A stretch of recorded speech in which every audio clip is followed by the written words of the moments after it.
আমি একটু পানি দাও না। পানি খাবে? গন্ধ ঠিক আছে না? আর পানি খাবে? এই নাও। ছি, কি গন্ধ! এখানে এভাবে থাকা যায়? আর তাছাড়া এটা ছুঁয়া ছিল।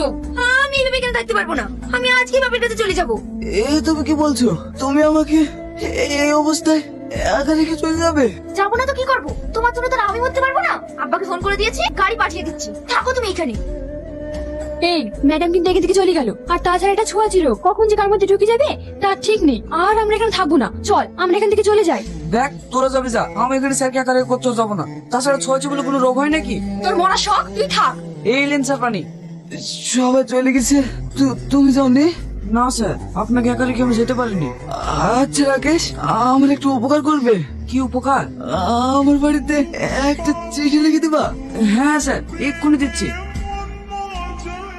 এই দেখেন স্যার, কারা এসছে দেখেন। আব্বা, মা, তোমরা? হ্যাঁ আমরা। তোর চিঠি পাওয়ার সঙ্গে সঙ্গে আমরা এখানে চলে এসেছি। তোর কিচ্ছু হবে না, আমরা তোর কিচ্ছু হতে দেবো না। হ্যালো ম্যাডাম, আমাদের চ্যান ফুল সুস্থ হয়ে গেছে। কি? দাঁড়াও, তোমরা কেউ আমার কাছে আসবে না।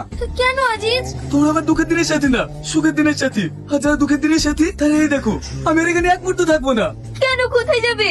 যে শহর মা আমার কাছ থেকে ছেলেকে আলাদা করে দেয়, সে শহরে আমি আর এক মুহূর্ত থাকবো না। আমি তো আমার সেই ভালোবাসার গ্রামে। সেখানে অনেক অভাব থাকতে পারে, কিন্তু সেখানে যা আছে আমার বাবা মার অনেক ভালোবাসা। আজিজ, তুমি আমাকে নিয়ে যাবে না? তোমার সেই ভালোবাসার গ্রাম যুগের স্বর্গে। আমি যে বাবা সেবা করে আমার বাবার প্রায়শ্চিত্ত করতে।